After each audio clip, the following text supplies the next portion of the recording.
रेणुका की शादी कुछ ही दिनों पहले शास्त्री नगर में हुई थी। रेणुका बहुत ही आलसी लड़की थी। वो दिन भर बेड पर सोती रहती या फिर मैगजीन पढ़ती रहती और घर के काम भी धीरे धीरे ही करती। एक दिन उसकी सास उसके पास आती है। बहू, आज बेसन का चिला बना दे, बड़ा मन कर रहा है। हाँ मम्मी जी, बनाती हूँ थोड़ी देर में। थोड़ी देर में? अरे थोड़ी देर में तो रात के खाने का वक्त हो जाएगा बहू। अच्छा मम्मी जी, तो फिर आप रात का खाना ही खा लीजिएगा ना। हे भगवान, कैसी आलसी बहू मिली है मुझे, हर काम को बस टालती ही रहती है। रेणुका दिन भर बस आलसपना ही करती रहती। एक बार रात के खाने पर सब बैठे हैं तो रेणुका का पति कहता है, अरे ये क्या, आज फिर से करेला? रेणुका, हफ्ते में तीसरी बार ऐसा हुआ है कि करेला बन रहा है। कुछ भी बना लिया करो। अरे इतनी सारी सब्जी मिलती है मार्केट में। हाँ, पर अब कौन मार्केट जाए और सब्जी लेकर आए, इसलिए जो था घर पर वही बना दिया। बहू, फ्रिज खोलकर देखती तो पता चलता कि सारी सब्जियां रखी होती है, पर तुम्हारा आलसपन खत्म हो तो तुम्हारी नजर जाए ना। विशाल कमरे में आकर रेणुका से पूछता है, रेणुका, मैंने कहा था तुमसे कि मेरे लिए रुमाल ले आना। मेरे सारे रुमाल खराब हो गए हैं। तुम ले आई क्या? आज नहीं गई, कल ले आऊंगी। ओफो, पिछले 4 दिनों से मैं यही सुन रहा हूँ। बिना रुमाल के ऑफिस जाना पड़ रहा है। तुम तो बहुत ही आलसी होती जा रही हो रेणुका। आपको रुमाल की जरूरत है ना, तो खुद ही खरीद लीजिए ना।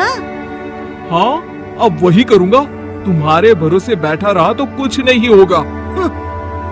एक दिन दरवाजे पर बेल बज रही होती है और रेणुका सोफे पर बैठी होती है, पर आलस में दरवाजा खोलती ही नहीं। अरे बहू, कितनी देर से बेल बज रही है? क्या कानों में रुई डालकर बैठी हो जो सुनाई नहीं दे रही बेल? मम्मी जी, अब आप आ ही गई हैं तो आप ही खोल दीजिए ना दरवाजा। क्यों मुझे ताना मारकर और देर कर रही हैं? अरे वाह, उल्टा चोर कोतवाल को डांटे।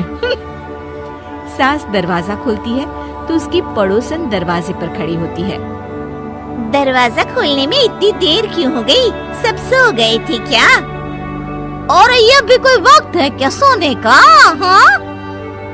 अरे नहीं नहीं, ऐसी कोई बात नहीं है। आइए आइए, आप लोग अंदर आइए। ओफो, इन सबको भी अभी आना था।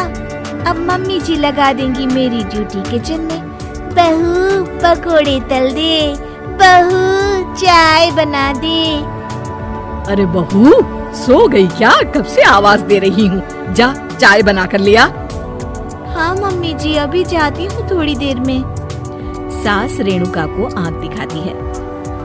मतलब थोड़ी ही देर लगेगी चाय बनाने में, अभी ले आती हूँ, बस झटपट।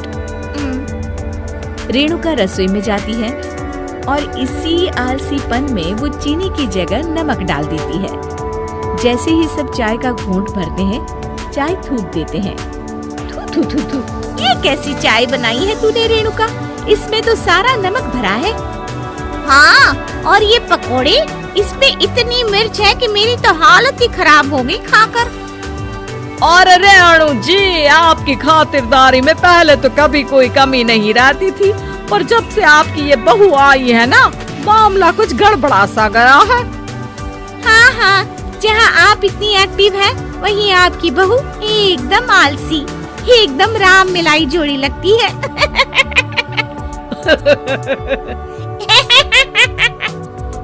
अच्छा जी, चलते हैं अब। नमक वाली चाय पिलाने के लिए बहुत बहुत शुक्रिया। सब वहाँ से चले जाते हैं। अरे तूने तो मेरी नाक ही कटा दी बहू। वे लोग क्या सोच रहे होंगे मेरे बारे में? मम्मी जी, मैंने तो शक्कर ही डाली थी, पता नहीं नमक कैसे बन गई शक्कर। शक्कर नमक नहीं बना बहू रानी, तुम्हारा ये जो आलसपना है ना, ये उसी का नतीजा है। सॉरी मम्मी जी, अब मैं ये आलसपन छोड़कर सारे काम अच्छे से मन लगाकर करूंगी।